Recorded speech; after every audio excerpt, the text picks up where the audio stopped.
Assalamualaikum warahmatullahi wabarakatuh. Waalaikumsalam warahmatullahi wabarakatuh.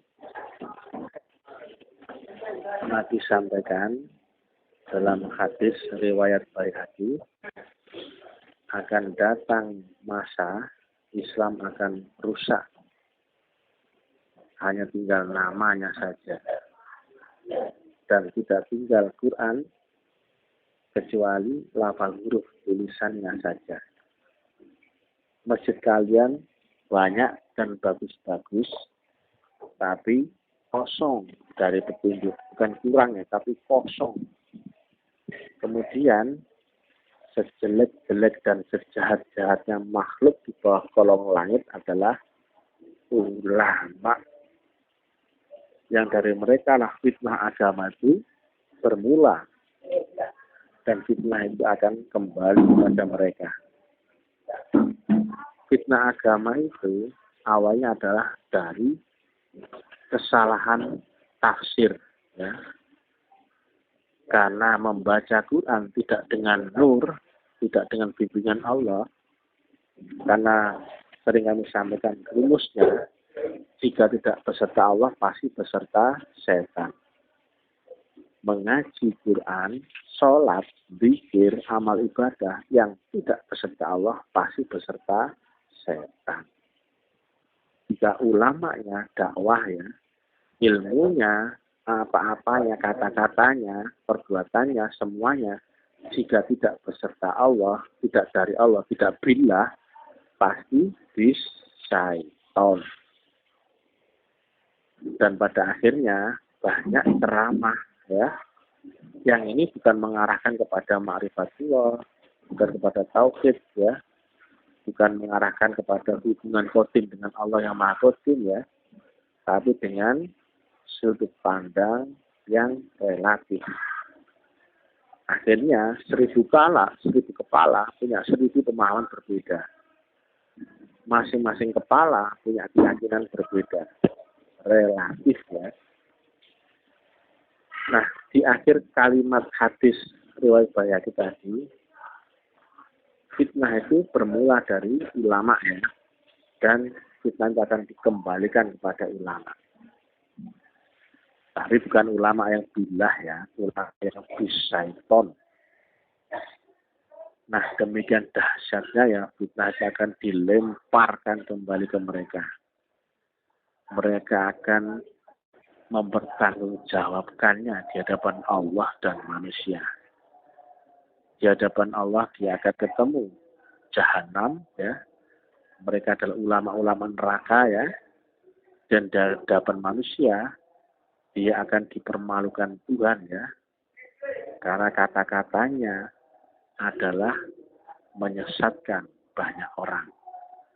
Ada saatnya ketika ada ulama billah yang membuka ini, maka tidak ada seorang pun yang bisa membantahnya kecuali orang yang tidak kenal Allah. Itu hadis, ya, bunyinya lengkapnya begini, ya.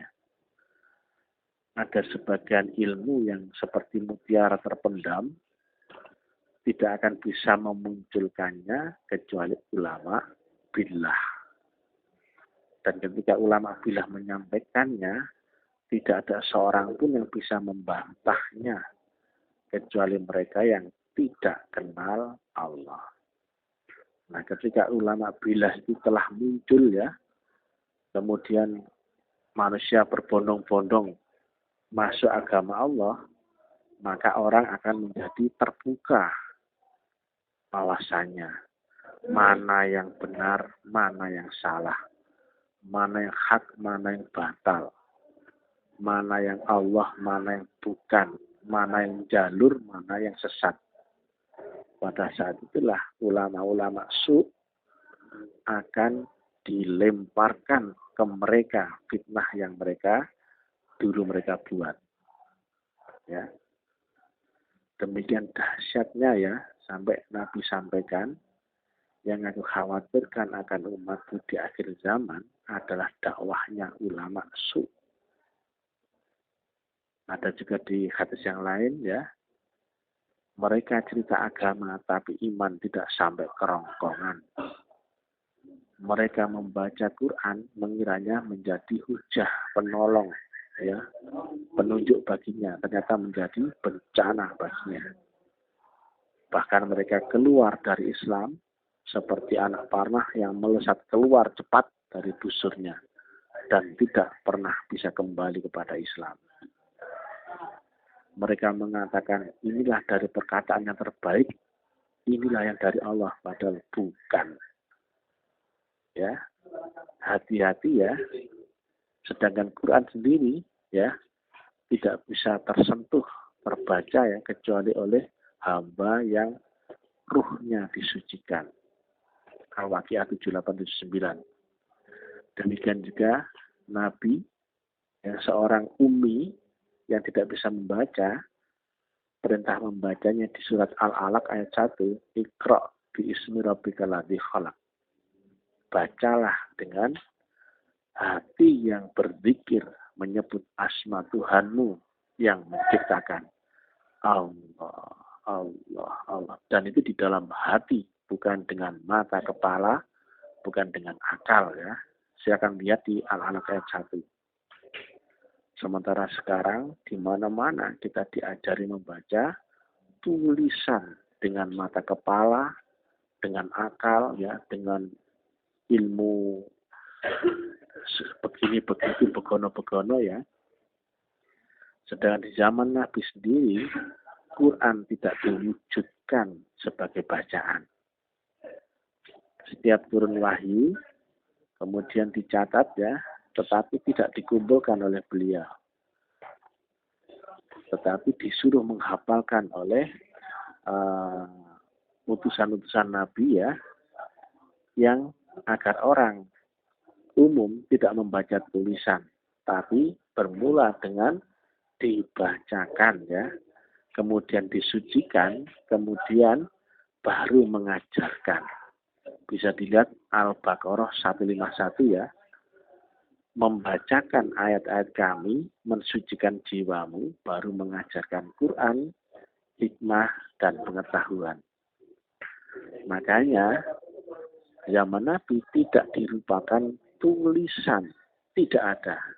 Dan itu baru dimusafkan di zaman Sayyidina Utsman.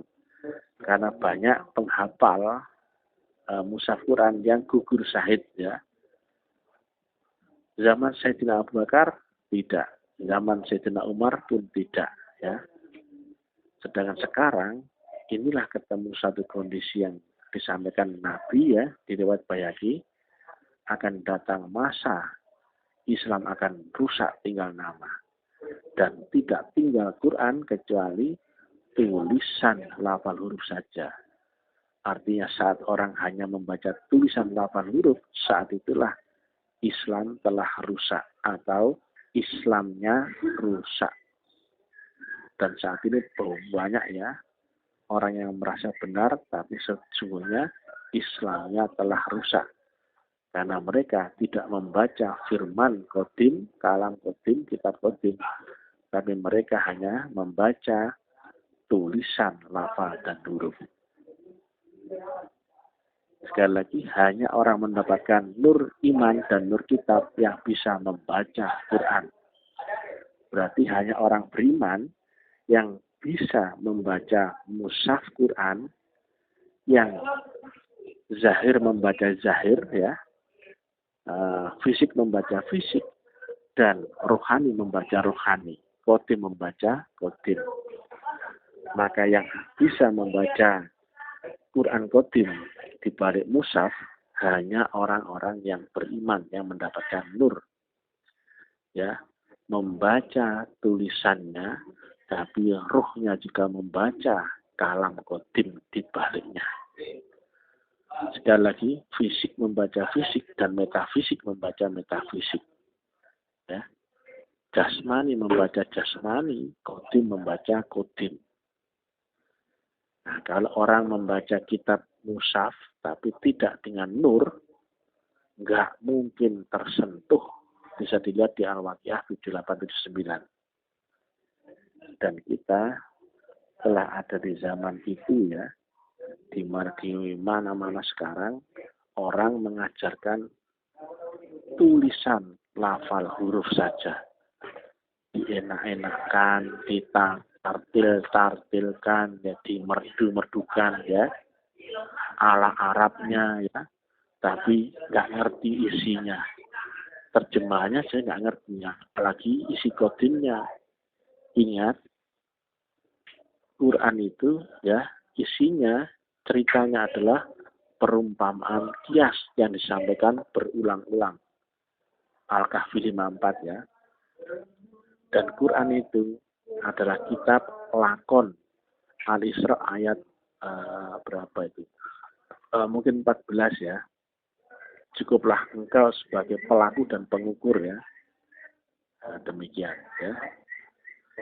Orang Jawa dulu sudah ngerti kitab teles, ya, ngetutno sangkan paraning dumadi. Kalau orang Bugis adalah sholat hatimu yang sholat, ya. Yang orang Bugis loh, carilah sholat dengan hatimu, ya. Demikian juga membaca Quran pun dengan dirimu yang kodim, yang di dalammu. Carilah salat dalam dirimu. Nah, ini di tasawuf Bugis, ya. Kalau di Jawa kuno adalah kitab teles, ya. Ngetutno sangkan paraning dumadi. Bukan membaca tulisan. Nah, bukan juga dengan apa? Dengan gerak jasmaniah saja.